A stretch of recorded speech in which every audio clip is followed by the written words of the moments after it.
Welcome to media today. ముందుగా headlines చూద్దాం. చంద్రబాబు అధికారంలోకి వస్తారు, అన్న క్యాంటీన్లు తెరుస్తారన్న నెల్లూరు ఎమ్మెల్యే కోటంరెడ్డి. వైసీపీ మళ్లీ అధికారంలోకి వస్తే వ్యాపారులు బతికే పరిస్థితి ఉండదని వెల్లడి.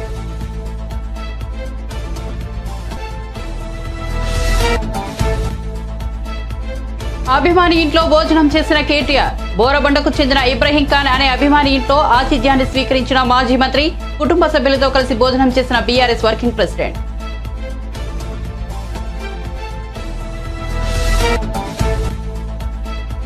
నీళ్ల కోసం యుద్ధం చేయాలన్నారన్న వైసీపీ ఎమ్మెల్యే జొన్నలగడ్డ పద్మావతి. సింగనమల అభివృద్ధికి సీఎం జగన్ సహకరించట్లేదని ఆవేదన. సొంత ప్రభుత్వంపై ఆరోపణలు గుప్పించిన సింగనమల ఎమ్మెల్యే.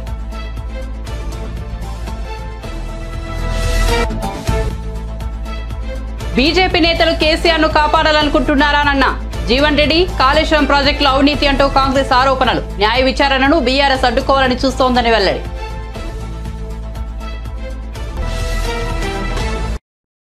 ఇక వార్త వివరాల్లోకి వెళ్తే, ఆంధ్రప్రదేశ్ ముఖ్యమంత్రి జగన్ పై సొంత పార్టీ ఎమ్మెల్యే విమర్శలు గుప్పించారు. YCP leader Singanamala MLA Jonnalagadda Padmavathi సోమవారం సోషల్ మీడియాలో ఓ వీడియో రిలీజ్ చేశారు. అందులో సొంత ప్రభుత్వంపై పలు ఆరోపణలు చేశారు. సింగనమల నియోజకవర్గ అభివృద్ధికి సీఎం జగన్ సహకరించడం లేదని, ఎస్సీ నియోజకవర్గం అని చిన్న చూపు చూస్తున్నారని మండిపడ్డారు. మంత్రి పెద్దిరెడ్డి రామచంద్రారెడ్డి చెప్పినట్లే సీఎం నడుచుకుంటున్నారని ఆరోపించారు. తనను నమ్మి ఎమ్మెల్యేగా గెలిపించిన ప్రజలకు ఏమీ చేయలేకపోయానని ఆవేదన వ్యక్తం చేశారు. నియోజకవర్గ ప్రజలకు ఆమె క్షమాపణలు తెలిపారు. సింగనమల నియోజకవర్గానికి నీళ్లు తెచ్చుకోవడానికి ప్రతిసారి యుద్ధం చేయాల్సి వస్తోందని ఎమ్మెల్యే పద్మావతి ఆరోపించారు. నియోజకవర్గంలో నీళ్ళు తెచ్చుకోవాలంటే ప్రతిసారి ఫైట్ అవుతుంది. మనకి ఆయకట్టు ఉంది, వాటా ఉంది, అయినప్పుడు కూడా ప్రతిసారి ఫైట్ అవుతుంది. 2019-20లో కూడా ఇదే పరిస్థితి. ఎంపీఆర్ డ్యామ్కి నీళ్ళు వచ్చినా కానీ ఆ నీళ్లు మేము ఎలా తెచ్చుకోవాలి? ఒక నియోజకవర్గానికి రైట్ రాయల్గా నీళ్ళు తెచ్చుకోవడం అనేది ఇంత కష్టమా? నీళ్ళ కోసం సీఎం ఆఫీస్కి వెళ్లాల్సి వచ్చింది. ఇక్కడంతా ఆపడానికి ట్రై చేశారు. అక్కడి నుంచి సీఎం ఆఫీస్ నుంచి నీలా అన్న, ధనుంజయ రెడ్డి అన్న, మళ్ళా మన ఈఎన్సీ చీఫ్ మన నారాయణ రెడ్డి అన్న, వీళ్ళందరూ కూడా ఈరోజు మనకి హెల్ప్ చేయబట్టి 2019-20లో మనకి వాటర్ రాగలిగింది. సో 2 years మేము సీఎం ఆఫీస్కి వెళ్తే తప్ప నీళ్ళు వచ్చే పరిస్థితి లేకుండా అయిపోయింది. ఇంకా ఇంతవరకు సింగనమల నియోజకవర్గంలో ఉన్న దాన్ని పాలించిన ఎమ్మెల్యేస్ 5 ఏళ్లలో ఒక్కసారి కంటి తుడుపుగా కొన్ని నీళ్లు ఇచ్చి వదిలేస్తారు. అదే పెద్ద గొప్ప నియోజకవర్గానికి. అంతేగాని ప్రతి సంవత్సరం 5 ఏళ్లు నీళ్లు తీసుకురావడం గాని, 5 ఏళ్లు నీళ్ల కోసం ఫైట్ చేయడం గాని ఇంతవరకు జరగలేదు. మన కాలువల మీద నీళ్లు పోతా ఉన్నారు. మన కాలువ మీద నీళ్లు పోయినప్పుడు కూడా మేమేం అడగకూడదు. ఇది ఎంతవరకు అసలు సమంజసం అనేది నాకు అర్థం కావట్లేదు. ఎస్సీ నియోజకవర్గం అంటే చిన్న చూపు. అసలు ఎస్సీ నియోజకవర్గంలో అన్ని కులాల వాళ్ళు ఉంటారు. అన్ని కులాల వాళ్ళు ఉన్నప్పుడు ఎస్సీ నియోజకవర్గంలో చిన్న చూపు ఎట్లా ఉంటుంది? ఒక్క కులానికైనా, ఒక్క వర్గానికైనా నువ్వు చూసేది? అన్ని నియోజకవర్గంలో అన్ని కులాల వాళ్ళు కలిసి వస్తేనే ఈరోజు మనం గెలిచి పవర్లో ఉన్నాము. సో ఎస్సీ నియోజకవర్గం అంటే నీళ్ళు ఇవ్వక్కర్లేదు అని అసలు ఎలా మీరు అనగలరు? అసలు ఎలా మీరు డెసిషన్ తీసుకోగలరు? మీ ఇష్టం వచ్చినట్టు మీరు డెసిషన్స్ తీసుకో. ఈరోజు హెచ్ఎల్సీ వాటరు మంచినీళ్ళకి తిప్పామంటారు, హెచ్ఎన్ఎస్ఎస్ వాటరు మంచినీళ్ళకి తిప్పామంటారు. ఇది ఎంతవరకు న్యాయము? అంటే మనం ఎన్ని ఇయర్స్ మనము ఇలా ఫైట్ చేస్తూ పోవాలి నీళ్ళ కోసము? రైట్ రాయల్గా వచ్చే నీళ్లు ఎన్ని ఇయర్స్ మనం ఫైట్ చేసుకుంటూ వెళ్ళాలి? నాకు నిజంగానే కొద్దిగా అంటే ఇవన్నీ ఎందుకు జరుగుతున్నాయి ఇవన్నీ అని నాకు అసలు ఇప్పటికీ పెద్ద క్వశ్చన్ మార్క్గా ఉండిపోయింది. అంటే ఒక ఎస్సీ నియోజకవర్గంలో ఎస్సీ ఎమ్మెల్యే, అది కూడా ఫీమేల్, ఆత్మవిశ్వాసంతో ఉండడం తప్పు. అందరికీ అడిగిమడిగి ఉండాలి. ఎవరో ఈగో సాటిస్ఫై చేయడానికి వాళ్ళ కాళ్ళు పట్టుకోవాలి. నీళ్లు రాకపోయినా మాట్లాడకూడదు. అంటే ఇప్పుడు ఎవరో చేసిన దాన్ని నేను ఫాలో అవ్వాలి, నేను ఇలా రూల్స్ మాట్లాడి ఫైట్ చేయకూడదు. ఇలాంటివి ఆలోచిస్తున్నారంటే నాకు నిజంగా ఆశ్చర్యం వేస్తా ఉంది. సో నేను అనుకుంటున్నాను మీరందరూ నాతో ఉంటారనుకుంటున్నా. I need all your strength. మనం ఫైట్ చేద్దాం, వాటర్ కోసం ఫైట్ చేద్దాం. ముఖ్యంగా ఎస్సీ ఫీమేల్ ఎమ్మెల్యే మాట్లాడకూడదు దీని మీద. ఇలాంటివన్నీ రా కదిలిన సభలకు వస్తున్న ఆశీష జనవాహినిని చూసి ఓర్వలేకనే జగన్మోహన్ రెడ్డి మంత్రులు పిచ్చి ప్రేలాపనాలలో పేలుతున్నారని మాజీ మంత్రి కొల్లు రవీంద్ర ఆగ్రహం వ్యక్తం చేశారు. సోమవారం మీడియాతో మాట్లాడుతూ మాట తప్పను, మడమ తిప్పను, విశ్వసనీయతతో ఉంటానన్న జగన్ ప్రజల్ని, రాష్ట్రాన్ని దోచుకోవడంలో మాత్రమే తన మాటకు కట్టుబడ్డారని విమర్శించారు. హామీల అమలుకు రోడ్డెక్కిన అంగన్వాడీ సిబ్బందిపై ఎస్మా చట్టం ప్రయోగించడమేనా? మాట తప్పడం అంటే ఏంటి అని ప్రశ్నించారు. మాట తప్పకపోవడం అంటే రైతు ఆత్మహత్యల్లో రాష్ట్రాన్ని దేశంలో తొలి స్థానంలో నిలపడమా అని అన్నారు. మడమ తిప్పడం అంటే మద్య నిషేధం అని చెప్పి మహిళల తాలిబొట్లు తెంచడమా అని నిలదీశారు. సొంత తల్లిని, చెల్లిని రాష్ట్రం నుంచి తరివేయడమేనా జగన్మోహన్ రెడ్డి చెప్పిన విశ్వసనీయత అంటూ ఆగ్రహం వ్యక్తం చేశారు. చంద్రబాబు నాయుడు గారు చేపట్టినటువంటి రా కదలిరా కార్యక్రమం రాష్ట్ర వ్యాప్తంగా ప్రతి ఒక్క హృదయాన్ని కూడా కదిలించే విధంగా ఈరోజు ఆయన యాత్రలు జరుగుతూ ఉన్నాయి. గత 3 రోజులుగా కనిగిరిలో మొదటి సభ, మరి నిన్న తిరువూరు, నిన్న సాయంత్రం ఆచంట, 3 సభల్లో కూడా పెద్ద ఎత్తున ప్రజలు కదిలి వచ్చి ఈ అరాచక ప్రభుత్వం చేసినటువంటి దుర్మార్గాల్ని ఇవాళ చంద్రబాబు నాయుడు గారు స్పష్టంగా వారికి వివరించడం, ప్రజలు కూడా దాని మీద పెద్ద ఎత్తున స్పందించడం, మరి సమావేశాలకి కులమతాలకు అతీతంగా మరి చిన్న చిన్న పిల్లలను కూడా తీసుకుని వచ్చి ఆ సభల్లో పాల్గొంటా ఉన్నారంటే బిడ్డల భవిష్యత్తు కోసం రాష్ట్ర ప్రజలు పడుతున్నటువంటి తపన మరి నిన్న సభల్లో కనపడతా ఉంది. ఈరోజు వైఎస్ఆర్ పార్టీ వాళ్ళకి ఇవాళ వాళ్ళ పరిస్థితులు ఏంటో పూర్తిగా అర్థమైంది. పిచ్చి పిచ్చి ప్రలాపనలు పేలుతా ఉన్నారు. ఇవాళ బాబు గారు చెప్పిన దాంట్లో వాస్తవాలు ఉన్నాయా లేదా ఒకసారి మీరు గ్రహించాల్సినటువంటి అవసరం ఉంది. ప్రధానంగా ఇవాళ రాష్ట్రాన్ని కోట్ల మంది ప్రజలు ఇవాళ నష్టపోయారు. ఒక్క ఛాన్స్ అని చెప్పి అధికారంలోకి వచ్చి తండ్రిని మరిపిస్తానని చెప్పినటువంటి జగన్మోహన్ రెడ్డి ఏకంగా ప్రజలు మర్చిపోయే విధంగా ఇవాళ పరిపాలన సాగింది. నిజంగా రైతుకి, ఈ రాష్ట్రంలో రైతాంగాన్ని తీరని ద్రోహం చేసినటువంటి వ్యక్తి జగన్మోహన్ రెడ్డి. ఇవాళ హార్టికల్చర్ రైతులు రోడ్డున పడిపోయారు. పంట పండితే కొనే నాదుడు లేడు. ఈరోజు ధాన్యం రైతులు పెద్ద ఎత్తున దగాపడ్డారు, కొనే నాదుడు లేడు. ఇవాళ వర్షాలు వచ్చినా, తుఫాన్లు వచ్చినా నష్టపోయినటువంటి రైతాంగానికి నష్టపరిహారం లేదు. నష్టపరిహారం కాదు కదా, కనీసం వచ్చి పరామర్శ చేసే దిక్కే లేనటువంటి పరిస్థితులు ఇవాళ రైతులు ఈ రాష్ట్రంలో ఉన్నారు. ఈ ముఖ్యమంత్రి గారి పనితీరు వల్ల ఆత్మహత్యలు పెరిగిపోయినాయి ఈ రాష్ట్రంలో. ఈరోజు దాదాపు కౌలు రైతుల ఆత్మహత్యలో రికార్డు స్థాయిలో భారతదేశంలో 2వ స్థానంలో ఉన్నాం. ఈరోజు రైతుల ఆత్మహత్యలో 3వ స్థానంలో ఉన్నాం. రైతుల అప్పుల్లో 1వ స్థానంలో ఈ జగన్మోహన్ రెడ్డి రికార్డు స్థాయిలో రైతాంగాన్ని నిలబెట్టారు. ఇవాళ వచ్చే ఎన్నికల్లో గెలిచి చంద్రబాబు అధికారంలోకి వస్తారని నెల్లూరు ఎమ్మెల్యే కోటంరెడ్డి శ్రీధర్ రెడ్డి పేర్కొన్నారు. ఒక చేత్తో 10 రూపాయలు ఇచ్చి మరో చేత్తో 100 రూపాయలు లాగేసుకున్నట్టుగా వైసీపీ పాలన ఉందని విమర్శించారు. నెల్లూరులో నిర్వహించిన మీడియా సమావేశంలో ఆయన మాట్లాడుతూ వచ్చే ఎన్నికల్లో వైసీపీ గెలిచి మళ్లీ అధికారంలోకి వస్తే వ్యాపారులు బతికే పరిస్థితి ఉందన్నదని ఆయన పేర్కొన్నారు. ఏపీలో కరెంట్ షాకులు కొట్టాలంటే కరెంటును పట్టుకోవాల్సిన పని లేదని, జగనన్న కరెంటు బిల్లులు పట్టుకుంటే చాలని ఎద్దేవా చేశారు. టీడీపీ జనసేన ప్రభుత్వం ఏర్పాటయ్యాక తిరిగి అన్నా క్యాంటీన్లు ప్రారంభమవుతాయని శ్రీధర్ తెలిపారు. తమిళనాడులో స్టాలిన్ అధికారంలోకి వచ్చాక ఎలాంటి భేషజాలకు పోకుండా అమ్మా క్యాంటీన్లను అదే పేరుతో కొనసాగిస్తున్నారని గుర్తు చేశారు.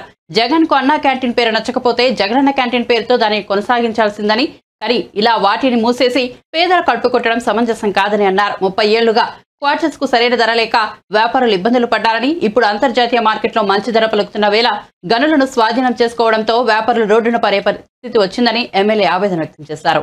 ప్రభుత్వ పనితీరు చూశారు, ముఖ్యమంత్రి జగన్మోహన్ రెడ్డి గారి పనితీరు చూశారు.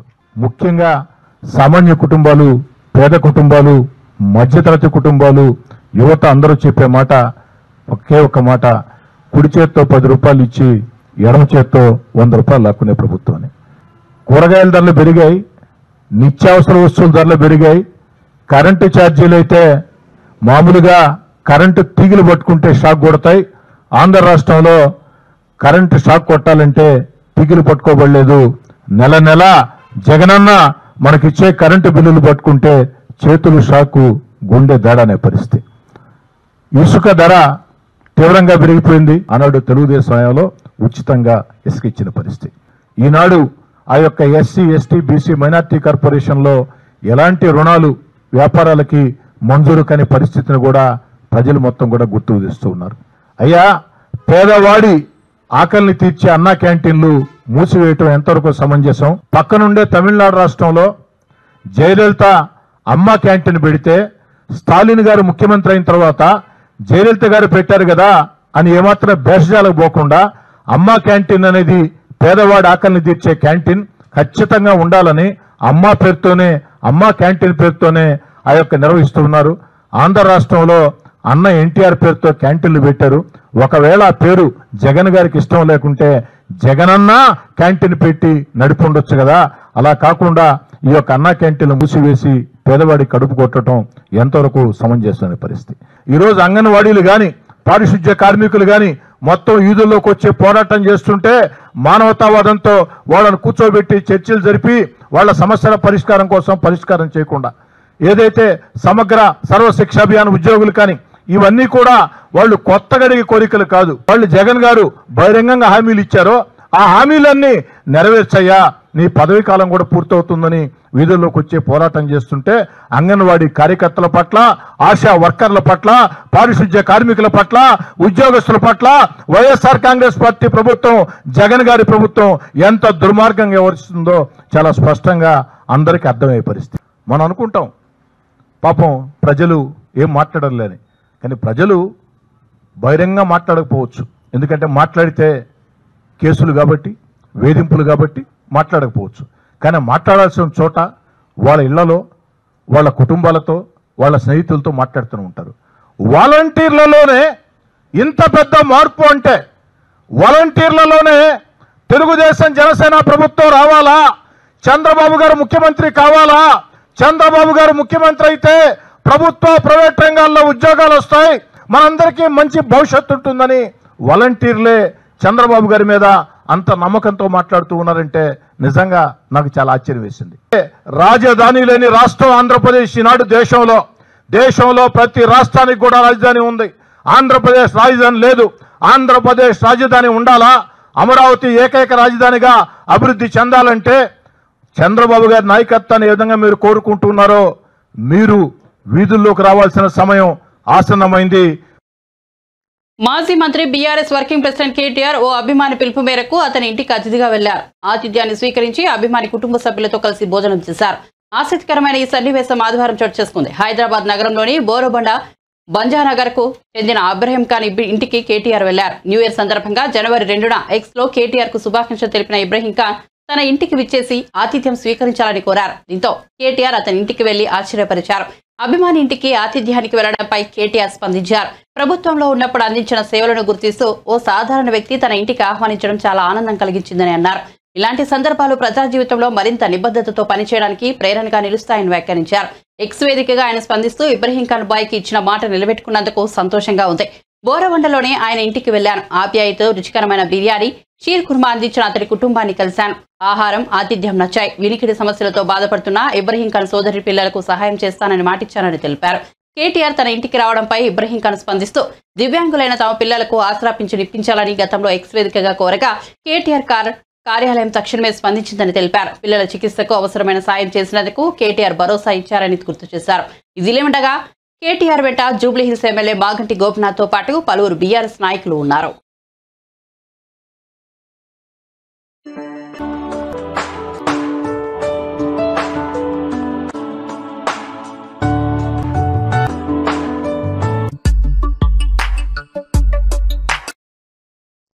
తెలుగుదేశం పార్టీకి రాజీనామా చేయబోతున్నట్టు సోమవారం ఉదయం ప్రకటించిన విజయవాడ ఎంపీ కేశినేని నాని కూతురు కేశినేని శ్వేత ఎక్స్ వేదికగా తొలిసారి స్పందించారు. టీడీపీతోనూ నా ప్రయాణం ముగిసిందని బరువెక్కిన హృదయంతో తెలియజేస్తున్నాను. నాకు మార్గనిర్దేశం చేసిన టీటీడీ అధినేత చంద్రబాబు సార్కి, లోకేష్ అన్నకి ధన్యవాదాలు. ప్రేమాభిమానంతో మద్దతుగా నిలుస్తున్న విజయవాడ ప్రజలకు హృదయపూర్వక కృతజ్ఞతలు. కేశినేని నాని కార్యాలయం ద్వారా నా సేవలను కొనసాగిస్తానని ఆమె ఎక్స్ లో రాసుకొచ్చారు. వ్యక్తిత్వం అంటేనే మీకు తెలుసు, నేను ఆయన్ని డిఫెండ్ చేయక్కర్లేదు. ఆయన నిజాయితీగా నిస్వార్థంగా పనిచేసే నాయకుడు. అటువంటి వాళ్ళని వదులుకోవడం అనేది it's not our mistake, it is somebody else's mistake. కానీ ఇట్స్ ఓకే, మేము ఎవరిని కూడా తప్పు పట్టం. అందరికీ కూడా న్యాయం జరగాలనేదే మా కోరిక. కానీ మమ్మల్ని నమ్ముకుని ఉన్న వాళ్ళ గురించి మేము కూడా ఆలోచించాలి. వాళ్ళ కోసం ఒక స్టెప్ అనేది మేము వాళ్ళనే చర్చించుకుని తీసుకుంటాం. అదే అండి నెక్స్ట్ కార్యాచరణ ఏంటనేది కేశినేని నాని గారు మా క్యాడర్ అంతటితో కూడా చర్చించి వాళ్ళకి ఏది రైట్ అనిపిస్తే దాన్ని బట్టి నెక్స్ట్ స్టెప్ తీసుకుంటాము. కంపల్సరీగా కేశినేని నాని గారు 3వ ఎంపీకి పోటీ చేస్తారు. 3వ ఎంపీగా లోక్సభలో అడుగు పెడతారు. అది మాకు అందరికీ కూడా నమ్మకం ఉంది. కానీ అది ఏ దిశగా అనేది ఆయన నిర్ణయిస్తారు, మా క్యాడర్ నిర్ణయిస్తారు. అది ఆయన యాక్చువల్గా కనకమల్లి రవీంద్ర గారికి మాకు ఎంతో ఆత్మీయ సంబంధం ఉందండి. ఆయన మా వెల్ విషరు. ఆయన జస్ట్ ఇలా జరుగుతుంది అని నాన్నగారి దగ్గరికి వచ్చారు. అలాగే ఈరోజు పొద్దున్న గద్దె రామ్మోహన్ గారిని నేను కలిశాను. ఆయన నాకు చిన్నప్పటి నుంచి కూడా మా అంకుల్ లాగా, ఎందుకంటే చిన్నప్పటి నుంచి వాళ్ళ ఇంట్లో నేను పెరిగాను, వాళ్ళ ఇంట్లో ఆడుకునేదాన్ని నేను.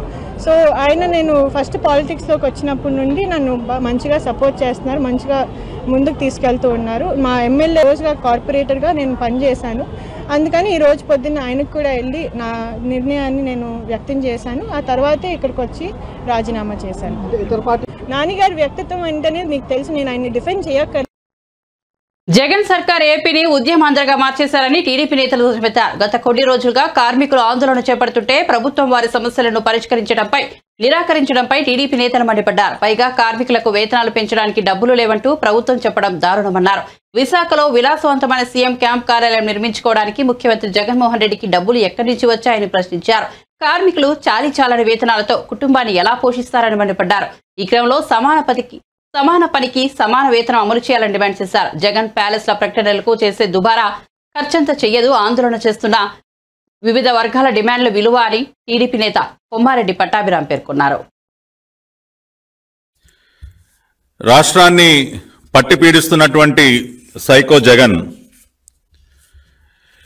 ఈ రోజున రాష్ట్ర వ్యాప్తంగా ఎక్కడ చూసినా కూడా మనకి ఆందోళనలు, ఉద్యమాలు, వాటిపైన లాఠీ చార్జీలు, పోలీసుల దాష్టికాలే మనకు కనపడతాయి.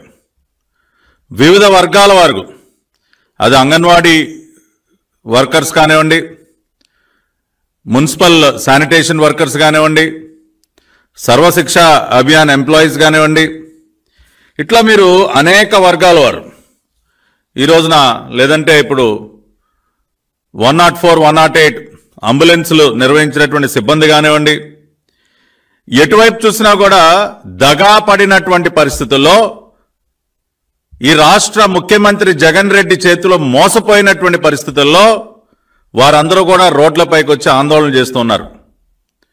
న్యాయబద్ధమైనటువంటి డిమాండ్ల కోసం గతంలో జగన్మోహన్ రెడ్డి తమకిచ్చినటువంటి హామీలు నిలబెట్టుకోవాలని డిమాండ్ చేస్తూ ఈ రోజున అంగన్వాడీ వర్కర్సు, 104, 108 సిబ్బంది కానివ్వండి, సర్వశిక్ష అభియాన్ సిబ్బంది కానివ్వండి, మున్సిపల్ కార్మికులు కానివ్వండి, వీరందరూ కూడా ఆందోళన బాట పడితే వాళ్ళ డిమాండ్స్ను విని అర్థం చేసుకుని వాటిని ఆమోదించే ప్రయత్నం చేయకపోగా, వారి డిమాండ్స్ని నెరవేర్చే ప్రయత్నం చేయకపోగా అత్యంత దుర్మార్గంగా ఎస్మా చట్టాన్ని ప్రయోగిస్తుంది జగన్మోహన్ రెడ్డి ప్రభుత్వం. నిజంగా ఎంత మానవత్వం లేకుండా. మొన్న ఒక జీవో, ఒక గెజెట్ను విడుదల చేసి జనవరి 6, 2024 ఎస్మా చట్టాన్ని ప్రయోగించి ఈ ఆందోళనల పైన నిషేధాన్ని విధించి ఉక్కుపాదంతో తమ న్యాయబద్ధమైనటువంటి డిమాండ్స్ నెరవేర్చుకోవటం కోసం ఆందోళన బాట పట్టినటువంటి అంగన్వాడీ కార్యకర్తలపైన కానివ్వండి, అంగన్వాడీ వర్కర్స్ పైన కానివ్వండి, మిగతా అనేక వర్గాలపైన ప్రభుత్వం ఒక పక్కన పోలీసు లాఠీలతో వాళ్ళని చితకబాదటమే కాకుండా essential services maintenance act ESMA చట్టాన్ని కూడా, గతంలో అంగన్వాడీ వర్కర్స్ ఎవరు కూడా ఎసెన్షియల్ సర్వీసెస్ కింద రారండి, లేదు చట్ట ప్రకారం వాళ్ళు ఎసెన్షియల్ సర్వీసెస్ కింద లేరు. అయినా కూడా చట్టాలను ఉపయోగించి వాళ్ళ ఆందోళనల్ని అణిచివేయటం కోసం కొత్తగా అంగన్వాడీ వర్కర్స్ని ఎసెన్షియల్ సర్వీసెస్ కిందకి తీసుకొచ్చి declaration of services rendered by anganwadi workers and helpers as essential services, వాళ్ళను కొత్తగా ఎసెన్షియల్ సర్వీసెస్లోకి తీసుకొచ్చి ఎస్మా చట్టాన్ని వారిపైన ప్రయోగించినటువంటి దుర్మార్గుడు ఈ రాష్ట్ర ముఖ్యమంత్రి జగన్మోహన్ రెడ్డి. మా ప్రభుత్వం లాగా గతంలో ఏ ప్రభుత్వం పనిచేయలేదు.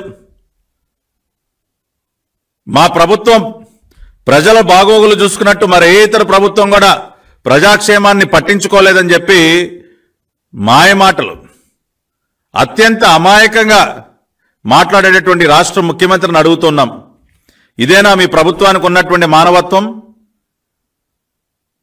ఇదేనా మీ ప్రభుత్వం చేసేటటువంటి ప్రజాక్షేమం?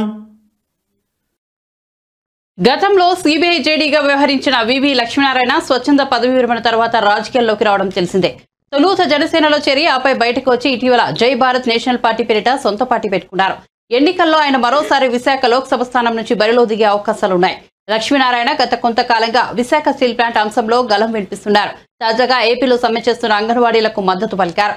అంగన్వాడీలపై ప్రభుత్వం ఎస్మా ప్రయోగించడాన్ని ఖండించారు. అంగన్వాడీల సేవలు నిత్యావసర సేవలే అయితే ప్రభుత్వం వారిపై నిత్యావసర సేవల నిర్వహణ చట్టం ప్రయోగించడానికి బదులు వారి నిత్యావసర డిమాండ్లను తప్పనిసరిగా నెరవేర్చాలని లక్ష్మీనారాయణ సీఎం జగన్ ను డిమాండ్ చేశారు. ఇది హిందీ పదం. అంగన్ అంటే మన ఇంటిలో ఉన్న కోర్ట్యార్డ్ అంటాం, అంటే పరిధి. అందులోనే రక్షణ ఇచ్చే వాళ్లను అంగన్వాడీ వర్కర్స్ అంటారు. కానీ వాళ్ళకి ఈరోజు రక్షణ లేకుండా పోయింది. ఎవరైతే మన ఇంటిలోనే రక్షణ కల్పించడానికి సృష్టించబడ్డారో వారికే రక్షణ లేకుండా వారందరూ అమ్మలందరూ కూడా టెంట్లలో కూర్చోవలసిన పరిస్థితి వచ్చింది. మనం వెళ్ళి కలిసి వచ్చాను వాళ్ళని కానీ, మున్సిపల్ వర్కర్స్ కానీ, ఆ తర్వాత సర్వశిక్ష అభియాన్ లో పనిచేస్తున్న వాళ్ళందరినీ కూడా కలిసి రావడం జరిగింది.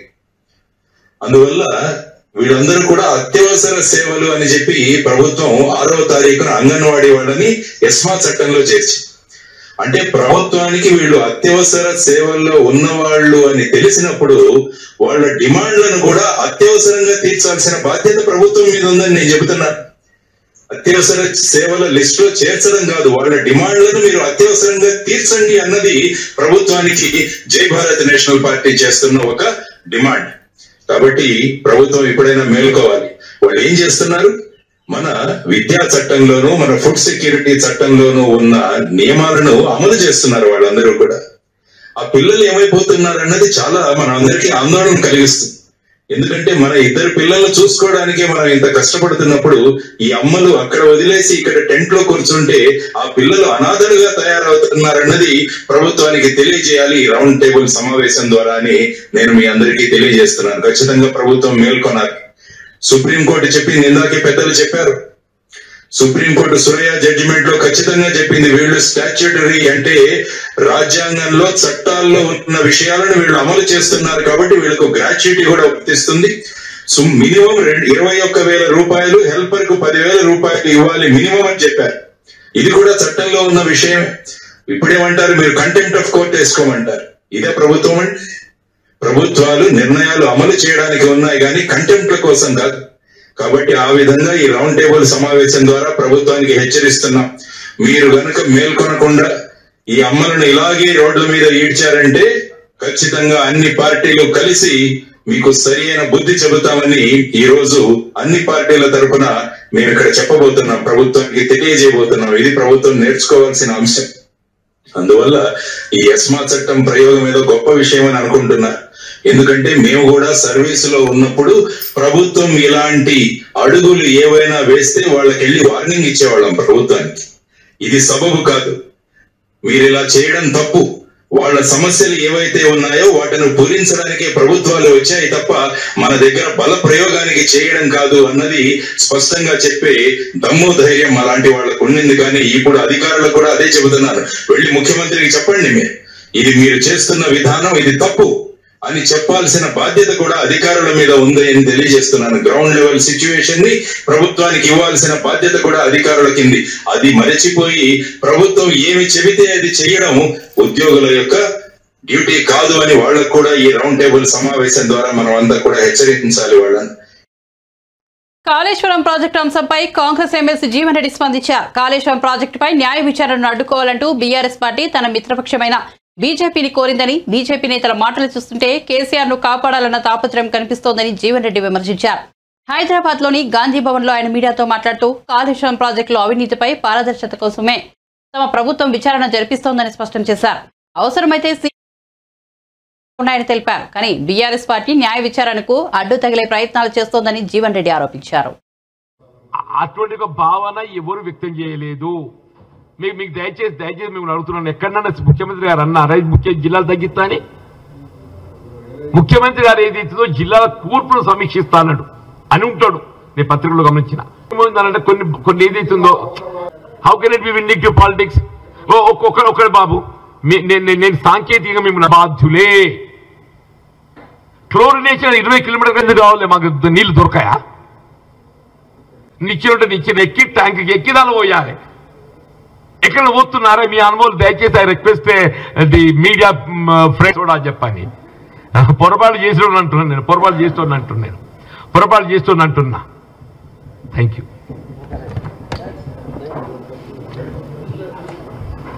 బుద్ధి రాకుండా ఎట్లా? నువ్వు ఏ దళిత బంధు అని, మైనార్టీ బంధు అని చెప్పని, బీసీ బంధు అని, గృహలక్ష్మి అని చెప్పని, ఇలా బలహీన వర్గాలకు సంబంధించిన సంక్షేమ కార్యక్రమాల అమలు పట్ల ఏదైతుందో నువ్వు ప్రజానికి మభ్యపెట్టే ప్రయత్నం చేసినవో దానికి ఏదైతుందో గడిచిన 4 సంవత్సరాల్లో నువ్వు అమలు చేపట్టలేకపోవడంతో నీకు తగు బుద్ధి చెప్పి తీర్పిచ్చిండు. ఇకనైనా జ్ఞానోదయంగా ఇప్పటికైనా బీఆర్ఎస్ ఏదైతుందో నిజంగా తెలంగాణ పట్ల చిత్తశుద్ధి ఉన్నట్టయితే ఆ టీఆర్ఎస్గా మార్చుకు. ఇప్పటికైనా గతంలో నువ్వు ఏదైతుందో అయిపోయింది తెలంగాణ, నేనేదో దేశానికి ఎగబాక్తా అని చెప్పని ఇక్కడ కొడుకు పట్టం కడతా, అక్కడ జాతీయ స్థాయిలో నేను పోతానని చెప్పి ఆశపడ్డావో ఈయన రివర్స్ గేర్ వేసి మళ్ళీ నువ్వు టీఆర్ఎస్ గా అట్లనే డిపాజిట్ దొరుకుతాయని చెప్పి అంటున్నా. Thank you. నో తగ్గించాలనే ఆలోచన ఎవరు ఎప్పుడు వ్యక్తం చేయలేదు. Number 1 no sir, no.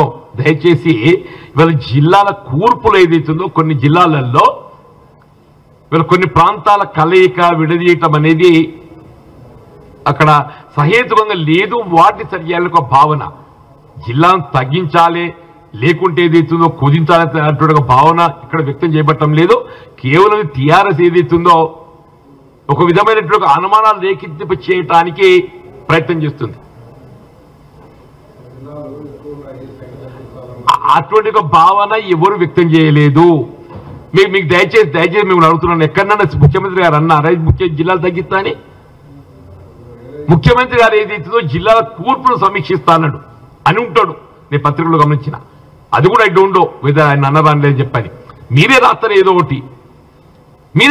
ఒకటి రాసి ఏదైతుందో జిల్లాలు తగ్గిస్తున్నావాట కదా, నీకు అన్నది పెట్టిన జిల్లాలు తగ్గిస్తున్నావాట కదా.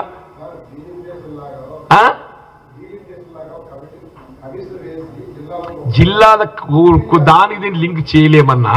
ఇప్పుడు డీలిమిటేషన్ పార్లమెంటరీ కమిటీస్ కు దీనికి లింక్. బులెటిన్ ముగించే ముందు హెడ్లైన్స్ మరోసారి చూద్దాం. చంద్రబాబు అధికారంలోకి వస్తారు, అన్నా క్యాంటీన్లు తెరుస్తారన్న నెల్లూరు ఎమ్మెల్యే కోటంరెడ్డి. వైసీపీ మళ్లీ అధికారంలోకి వస్తే వ్యాపారులు బతికే పరిస్థితి ఉండదన్న కోటంరెడ్డి.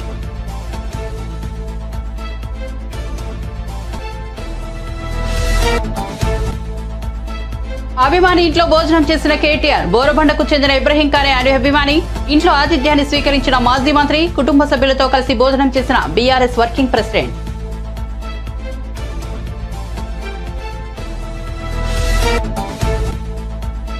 నీళ్ల కోసం యుద్ధం చేయాలన్నా వైసీపీ ఎమ్మెల్యే జొన్నలగడ్డ పద్మావతి. సింగనమల అభివృద్ధికి సీఎం జగన్ సహకరించట్లేదనే ఆవేదన. సొంత ప్రభుత్వంపై ఆరోపణలు గుప్పించిన సింగనమల ఎమ్మెల్యే.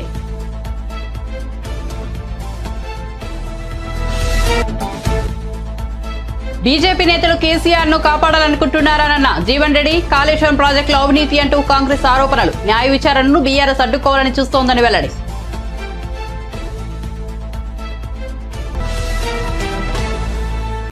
మరిన్ని అప్డేట్స్ కోసం చూస్తూనే ఉండండి మీడియా టుడే.